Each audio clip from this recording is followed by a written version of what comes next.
Hello, everyone, and welcome back to the Remain Undefinable podcast. I'm your host, Sadie Gibbs, and this is episode 4 of the Remain Undefinable podcast. Today, I wanted to discuss, because I had my first therapy session today, my first proper therapy session. I've done a couple here and there in my previous relationship, but I don't really count them because there was a negative condensation. Is that the word?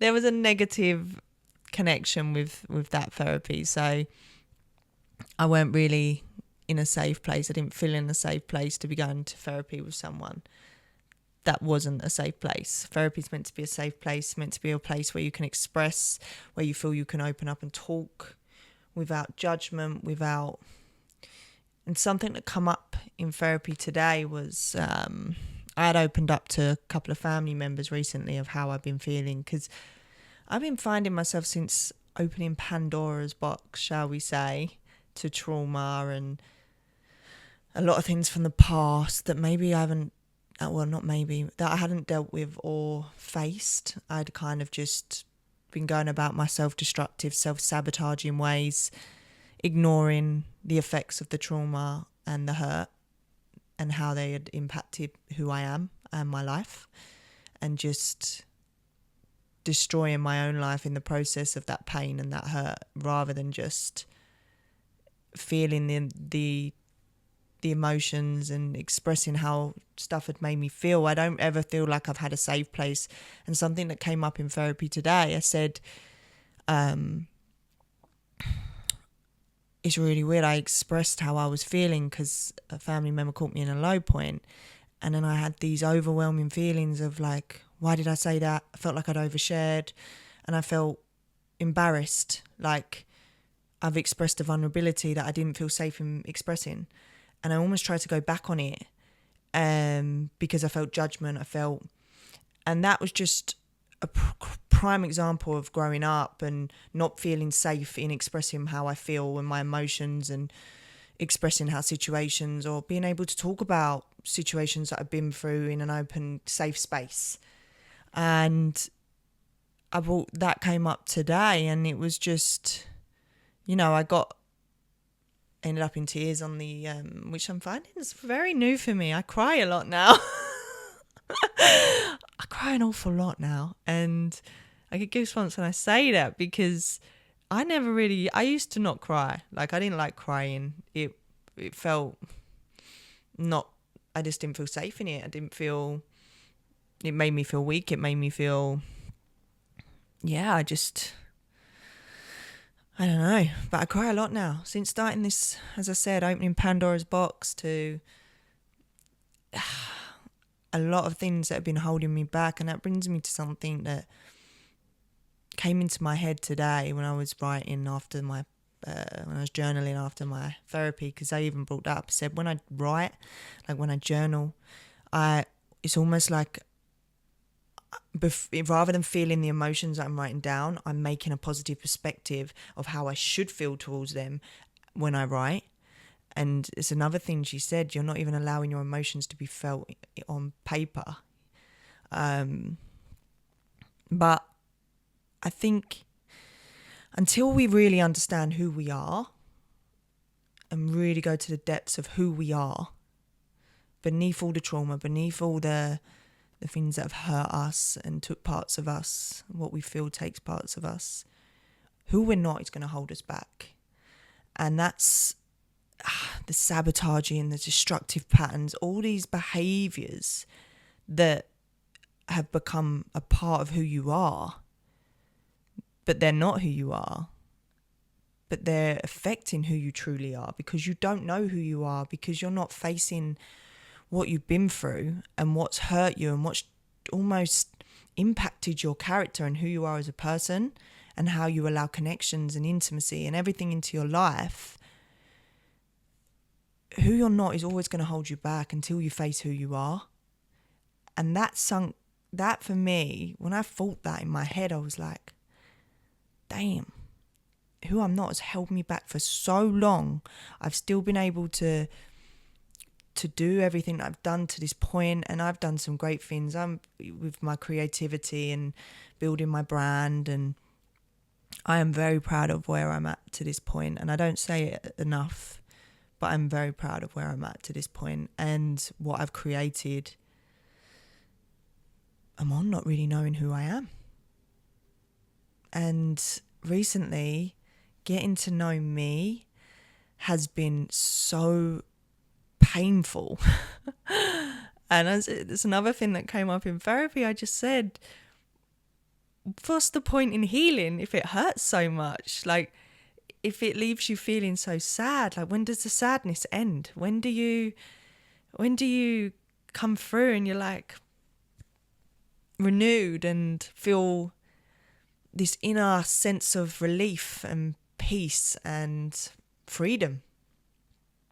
And that was something I said. And I said, the reason I've done so much work on myself, and she said as well, you have so much self-awareness, and that, that's something that I've worked very hard on. And,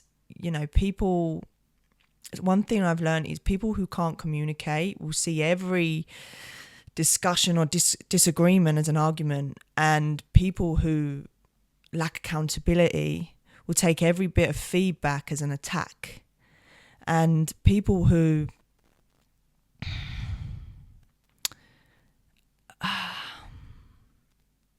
lack that self-awareness, they're going to see every boundary as a betrayal and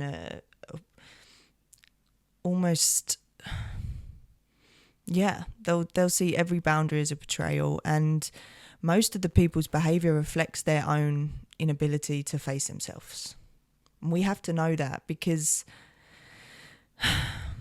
as long as you continue to do the work and become the person you're proud of being, and you're proud of in general, and you keep communicating, you stay accountable, and you honor your boundaries, the right people will come to you.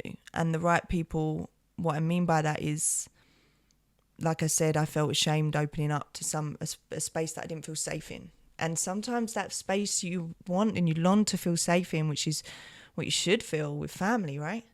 Family should be a place where you can open up. But that might be a reason all your trauma and all your issues have developed in your communication skills and your boundaries and your awareness and your accountability. All those issues that are now part of you are because you haven't had that growing up. And you're still trying to express in a place that isn't safe, which, like I said, it leaves you having those feelings of shame, trying to backtrack, not feeling safe in expressing how you're feeling. And I think it's really important that we learn to build relationships outside of our family. I've got a best friend who's a sister to me. Without doubt, she's a soul sister. She's, I think we make blood such a big thing when it's often what hurts us the most, and it's often what judges us the most, and it's often what betrays us the most. And once you start to break those cycles and be the black sheep, let's just say that whole saying of being the black sheep, it's because you see through the bullshit and you start learning to communicate and seeing that everyone's who can't communicate will see things as a disagreement. People who can't take accountability are going to see you taking accountability as, or trying to get them to take accountability, get them to take some form of feedback as an attack.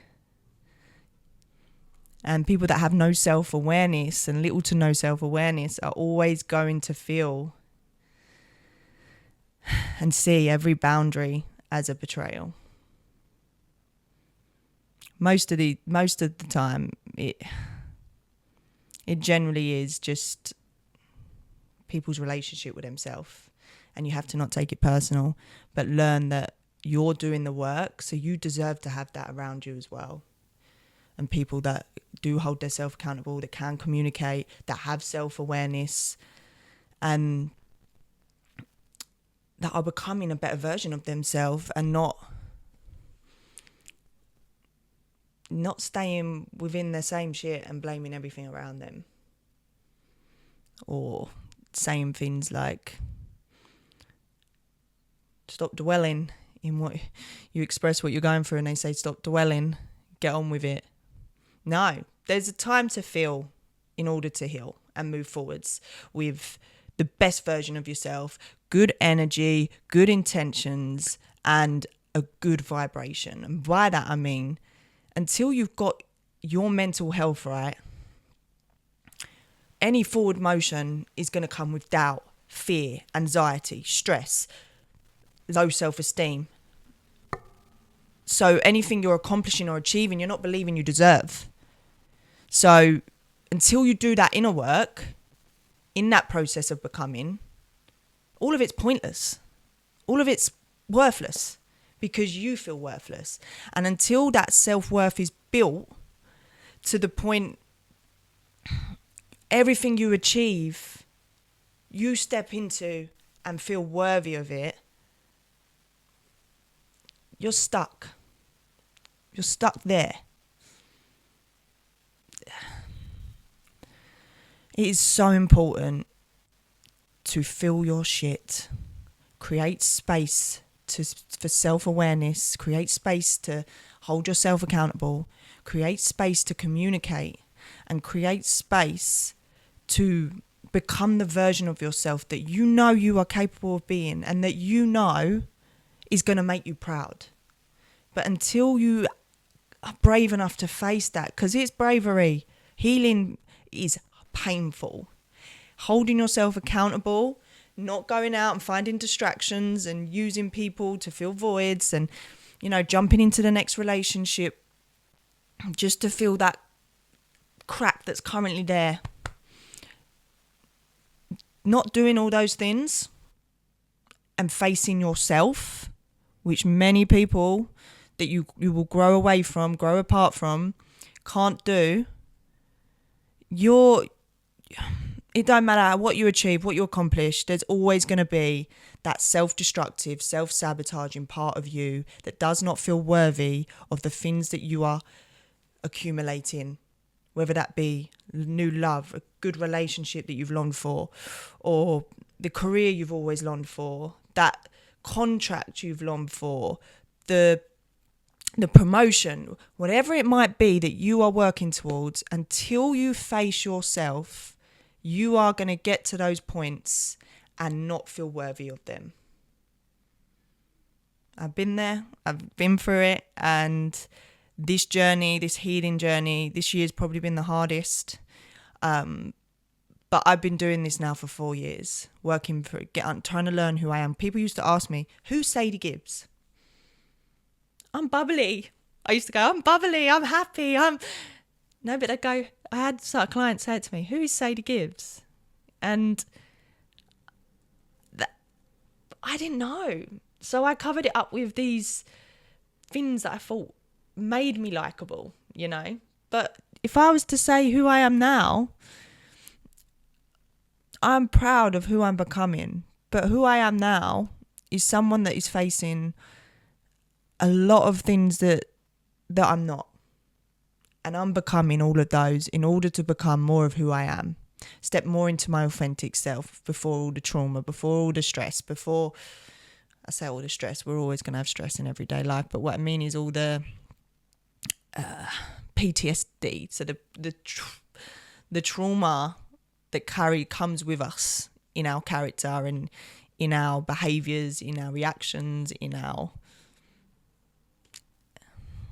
I'm going to finish this because I feel like I've hit a lot of points, but just remember, people will only be able to communicate to the depths that they have communicated with themselves. People will only be able to hold themselves accountable to the feedback that you give them if they have created that space for self-awareness. People will only be able to grow with you if they're willing to grow within themselves. And a lot of the time, I genuinely believe that's why relationships break down, because maybe one person's facing themselves and wanting to grow as in a relationship as well as an individual, but then one's wanting the relationship to bloom and be amazing, but yet not being prepared to do the work on themselves when it's two people in a relationship. And it requires both to be doing the work individually and as a couple, which means sacrificing some of your opinions, strong opinions, and allowing room to understand why someone else feels a certain way. Keep doing the work. Keep growing, keep healing, keep being uncomfortable, because it is courage to face yourself. It is courage to face everything that everything you're not. Unmask all of that to step into who you truly are. It takes bravery, it takes vulnerability, it is painful and it's uncomfortable, and it's taking your power back from all the situations that have taken parts of you. And it's renewing when you start to unmask, you do feel lost. You do feel like you're grieving. It's a strange place to be, and you will feel exhausted. This last couple of months, I have been just wanting to sleep. I've only got energy to train, and I do the jobs that I have on my to-do lists, and then I want to sleep. I don't want to socialise. I'm exhausted, and I'm allowing myself to be tired now and to get through this, because I am doing a lot of the work that doesn't always get the pat on the back, doesn't always get the validation you want, doesn't always get the instant gratification, but you'll see it. You'll start to see it in your reality. You'll start to recognise it in your career, your personal life. You'll start to see all the work that you're doing within unfold in your relationships, in your work life, and in your personal life. And one thing that I want to end this on as well is stop looking for support from familiar faces, because a lot of the time those faces are the ones that's hurt you along the way. And if you're trying to heal and express in those places, it doesn't work. It doesn't work. And as I said, I had that shameful feeling of oversharing because it's not a safe place. Find your safe places. Find your people that do care, that you do feel comfortable and safe with when you express yourself, and that you do feel really care. Because as I said, the right people who can communicate, who hold themselves accountable, who honour their boundaries, they are going to find you because you are becoming that person. You got this. And don't give up on yourself, because it's a hard journey, and it's about losing the old life in order to build that one that you really see and want.